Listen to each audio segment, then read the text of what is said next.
नमस्कार प्यारे साथियों, आपका स्वागत है हमारे यूट्यूब चैनल में। और आप देख रहे हैं डीएलएड तृतीय सेमेस्टर के लिए जो हमने आपका मैथ स्टार्ट किया है। इसमें चैप्टर नंबर 15वां चल रहा है और इस चैप्टर की आज ये लास्ट वीडियो होने वाली है। तो इसमें आपके 14 वीडियो अपलोड हो चुके हैं और आज लास्ट वीडियो यानी 15वीं जो वीडियो होगी वो आपकी लास्ट वीडियो होने वाली है। इस वीडियो में हम एक्सरसाइज के क्वेश्चनों को करेंगे। तो इससे पहले कि अगर आपने वीडियो नहीं देखे तो आप जरूर देखिए, क्योंकि उनमें जो प्रेमिस कराई है उनका ही प्रयोग करके इसके सभी क्वेश्चंस हो रहे होंगे सॉल्व। तो चलिए चलते हैं, आज का वीडियो स्टार्ट करते हैं। तो देखिए, यहाँ से आपके सभी अभ्यास के प्रश्न जो हैं वो आपके स्टार्ट हो रहे हैं। तो देखिए, पहला जो क्वेश्चन दिया गया है, कह रहा है कि सिद्ध कीजिए कि वृत्त के किसी चाप द्वारा केंद्र पर आंतरिक कोण उसी वृत्त के चाप पर शेष वृत्त पर जो आंतरिक कोण होता है उसका दोगुना होता है। तो ये मैं आपको पूरी थ्योरम करा चुका हूँ। ये थ्योरम क्या थी तो मैंने आपको पूरा यहाँ पे शायद अब ये नंबर मुझे याद नहीं है कब का था, मतलब कौन सी प्रमेय थी, पर इस तरीके से आप देख सकते हो। तो यहाँ पे आपको ये चीज हमने आपको बताई हुई थी कि जो कि यहाँ जो एंगल बनता है यानी केंद्र पर जो एंगल होता है वो परिधि पर एंगल का कितना होता है, दोगुना होता है। तो ये मैंने आपको थ्योरम पूरी कराई हुई है, तो ये आप जरूर देख लीजिएगा। इसकी वीडियोस मैंने ऑलरेडी अपलोड कर चुका हूँ, तो अब मैं यहाँ कुछ नहीं कराऊंगा। देखिए, और देखिए, अर्धवृत्त में बना कोण समकोण होता है, इसकी भी मैं आपको प्रमेय पूरी करा चुका हूँ। अर्धवृत्त में बना कोण समकोण है, इसके रिगार्डिंग पूरा कॉन्सेप्ट आपको कराया हुआ है। तो इस तरीके से जो आपका एंगल बनता है वो हमेशा कैसा बनता है, 90 का बनता है। यानी जो ये एंगल आप देख रहे हो यहाँ पे, ये एंगल ये हमेशा 90 का होगा, अर्धवृत्त में कहीं बनेगा 90 का बनेगा। इस तरीके से ये आपकी प्रमेय में ऑलरेडी आपको करा चुका हूँ किस तरीके से सिद्ध होती है। तो मैं आपको टोटल इसकी जानकारी दिया हूँ, तो अब मैं बार बार जानकारी नहीं दे पाऊंगा, वीडियो देख लीजिए। आगे बढ़ जाएंगे, इसके बहुविकल्पी क्वेश्चंस पे आ जाएंगे। इसमें बहुविकल्पी क्वेश्चंस में देखिए क्या कहा हुआ है।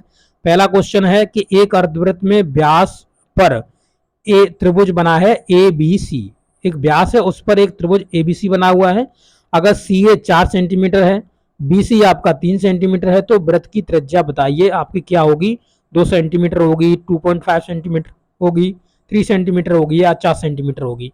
तो इसमें आप ये फिगर देखिए, फिगर देखने के बाद आपको एकदम इसका अंदाजा लग जाएगा कि आप इसे किस तरीके से आसान, मतलब बहुत ही आसानी से इसे सॉल्व कर पाएंगे। तो देखिए, इसमें आप देख सकते हो अभी आपकी जो प्रमेय हमने आपको बताई कि अर्धवृत्त में बना कोण समकोण होता है, उसको तो आपको याद होना ही होना चाहिए, क्योंकि जब वो याद होगी ना तो आप इसे आसानी से कर पाओगे।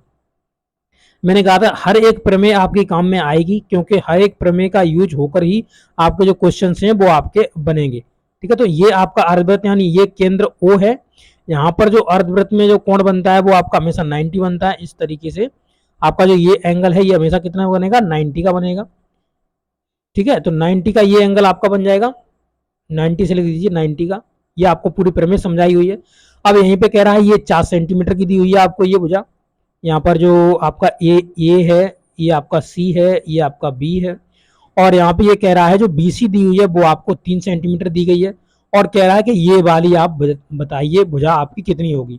तो यहाँ पर आप देख रहे होगे, यहाँ पर एक जो राइट एंगल ट्रायंगल बन रहा है, यानी समकोण त्रिभुज बन रहा है। समकोण त्रिभुज आपने इस तरीके से पढ़ा होगा, जो राइट एंगल ट्रायंगल होता है, यानी ये जो आपका एंगल होता है वो 90 का होता है। ठीक है, तो ये राइट एंगल ट्रायंगल होता है। इसकी प्रॉपर्टी क्या होती है कि ये जो आपका होता है ये आपका कर्ण होता है। ठीक है, ये आपका लंब होता है, लंब, और ये आपका आधार होता है। क्या होता है, आधार होता है, नीचे वाला बेस होता है।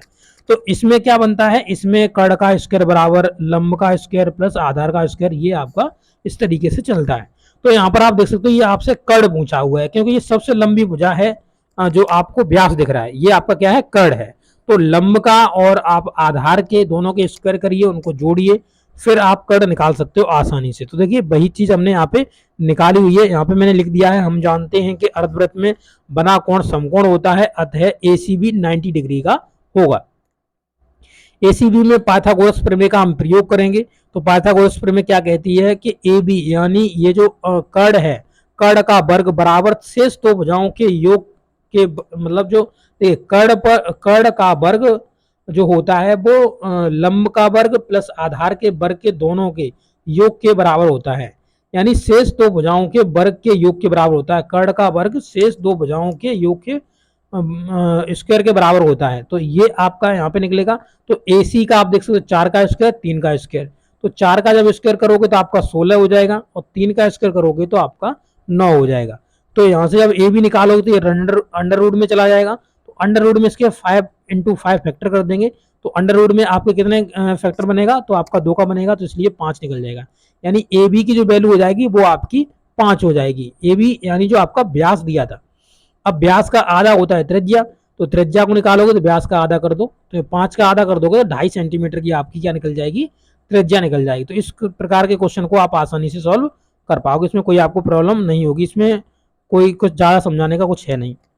देखिए अर्धवृत्त में जो व्यास पर बना त्रिभुज है ए बी सी है, यदि कोण बी ए सी बराबर 30 डिग्री है तो बी सी ए ज्ञात करिए। तो यहाँ पर देखिए ये अर्धवृत्त में बना कोण है, ये आपको 30 दे दिया गया है, ये आपको नहीं दिया गया है, यहाँ पे आपसे बी पूछा हुआ। देखिए क्या पूछा हुआ, आपसे ये बी पूछा हुआ, तो आप निकाल सकते हो क्यों, अर्धवृत्त में बना कोण समकोण होता है, तो सी जो एंगल है वो तो आपको 90 का हो जाएगा, ये आपका 30 का दिया हुआ है, तो 90 30 कितना हुआ, 120 हुआ, 120 एंगल हुआ, और 120 एंगल ये आपका 180 से घट जाएगा, और जब 180 में से घटा दोगे ये कितना बचेगा, 60 डिग्री का बचेगा। तो इस तरीके से आप आंसर निकाल सकते हो, इसको कितने का हो जाएगा, यहाँ पर ये 60 का हो जाएगा।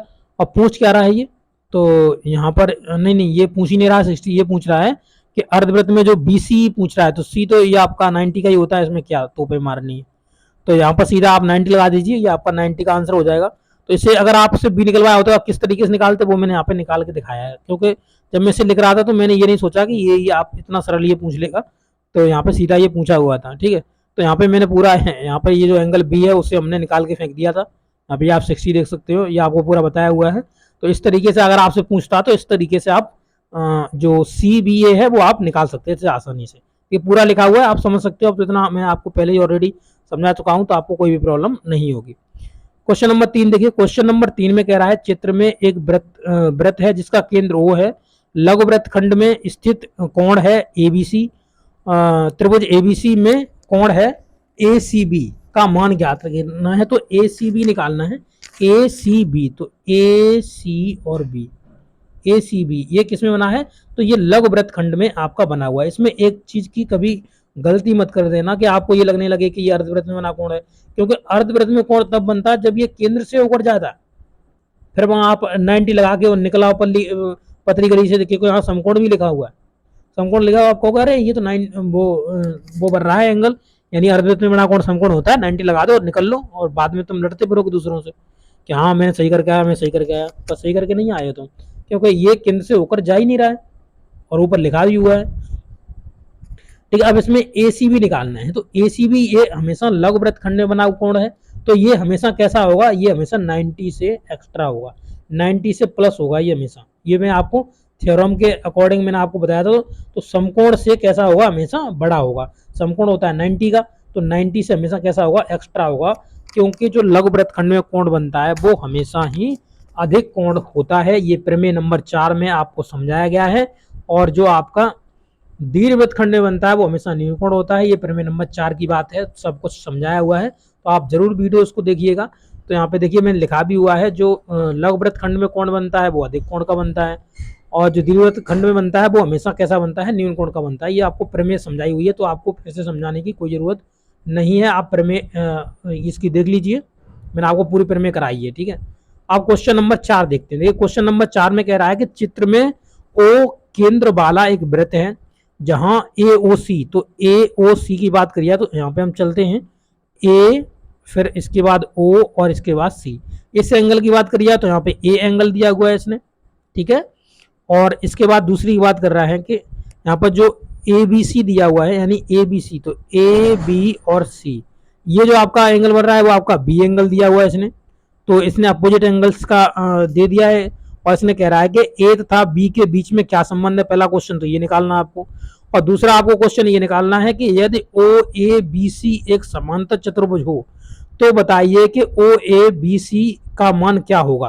तो अगर ये समांतर चतुर्भुज पूरा समांतर चतुर्भुज की तरह काम कर रहा है, समांतर चतुर्भुज की आपने प्रॉपर्टी पढ़ी होंगी, इसकी आमने सामने की भुजाएं समान होती है, ये आपका समांतर चतुर्भुज के बारे में आपने पढ़ा होगा, और इसके जो दो ये एंगल होते हैं हमेशा 180 के हो जाते हैं, यानी जोड़कर इनका योग 180 हो जाता है, ये आपने पढ़ा होगा इसमें, ठीक है।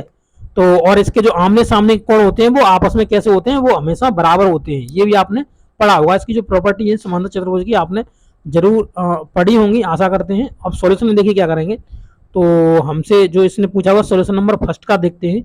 तो केंद्र पर बना कोण परिधि पर बने कोण का दोगुना होता है, अथवा परिधि पर बना कोण केंद्र पर बने कोण का आधा होता है। तो यहाँ पर जो अगर बी एंगल निकालोगे आप, ये जो बी एंगल आपको दिख रहा है ये हमेशा परिधि पर बना हुआ है, और ये जो एंगल आप देख सकते हो, ये जो एंगल आप देख सकते हो, ये वाला एंगल, ये किस पर बना हुआ है, ये आपका केंद्र पर बना हुआ है। तो केंद्र पर बना हुआ, देखिए हमेशा बताया था कि आपका जो लघु वृत्तखंड में कोण बनता है उसका जो केंद्र होता है वो बाहर होता है, ठीक है, और जो दीर्घवृत्तखंड में बनता है उसका केंद्र हमेशा अंदर होता है। ये मैंने आपको बताया हुआ है। ठीक है, 1/2 इंटू 360 माइनस का ए क्यों रख दिया, क्योंकि यहाँ पर ये एंगल ए है, तो ऊपर वाला 360 माइनस का ए बचा, क्योंकि ये टोटल जो एंगल बनता है ना ये 360 बनता है, 360। ठीक है, अब आपने कहा कि इतना एंगल हम आपको बता दे रहे हैं कि ये ए है, तो हम इस एंगल का मान बताइए, तो हम 360 में से उसे घटाएंगे ही, तो घटा करके उसका हो जाएगा। तो यहाँ पे आप देख सकते हो, यहाँ पे ये 2 इधर की साइड पे चला जाएगा, तो 2b बराबर 360 माइनस का a हो जाएगा। तो यहाँ से आप निकालोगे 2b प्लस a बराबर में 360। ये समीकरण नंबर फर्स्ट डाल दीजिए आपका, ये आपका 2b प्लस का a का वैल्यू यहाँ पे निकल आया। और इसने क्या पूछा हुआ था पहले क्वेश्चन में, तो देख सकते हो आप यहाँ पे इसने कह रहा था ए बी के बीच में संबंध क्या है, तो ए बी के बीच में यही संबंध है। ये आपका क्वेश्चन हो जाता है। अब यहाँ पे देखते हैं क्वेश्चन नंबर, इसका जो पॉइंट नंबर 2 दिया था कि ओ ए बी सी एक समांतर चतुर्भुज है, अतः हम जानते हैं कि समांतर चतुर्भुज के विपरीत कोणों का विपरीत कोण समान होते हैं, अतः कोण ए बराबर कोण बी होगा। ये मैं आपको अभी समझाया ही आपको। फ्रॉम इक्वेशन फर्स्ट, समीकरण नंबर फर्स्ट से देखते हैं। समीकरण फर्स्ट नंबर हमारा क्या आया कि ए प्लस 2b बराबर 360 आ गया। तो यहाँ पर हम जो 2b लिखा हुआ है यहाँ पर भी b की जगह a रख देते हैं, क्योंकि वहां पे ऊपर बताया गया है कि a बराबर b है, a बराबर b है, यानी ये जो जो समांतर चतुर्भुज होता है उसमें a बराबर b होता है, यानी एंगल जो आमने सामने होते हैं वो बराबर होते हैं। आप देख सकते हैं यहाँ पे लिखा हुआ है a बराबर b आपका है, इसलिए मैं रख दिया।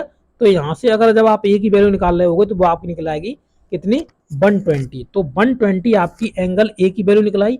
तो इस एंगल को भी आप बता सकते हो कितना रह जाएगा, तो 120 हटा दोगे उसमें से 360 में तो 240 आ जाएगा, अगर आपसे एंगल ये निकलवाता है तो। ठीक है, अब हमसे एंगल की बात कौन सी कर रहा है, तो हमसे एंगल की बात कर रहा था किसकी, तो एंगल वो हमसे ए पूछ रहा था, ए यानी ये वाला एंगल पूछ रहा था। अब यहाँ पे ये 120 हो गया, ये भी 120 हो जाएगा, तो ये दोनों समान ही है।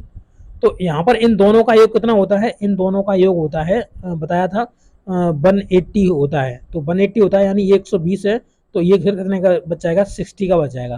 तो ये कोण ओ ए बी और प्लस कोण सी ओ और आपका ए, ये 180 के हो जाएंगे, और 180 में से ये कट जाएगा, तो 160 मतलब ये आपका 60 अंश का बच जाएगा। तो इस तरीके से आप इसको कर लेंगे। क्वेश्चन नंबर 5, और ये शायद लास्ट क्वेश्चन है, चलिए देखते हैं।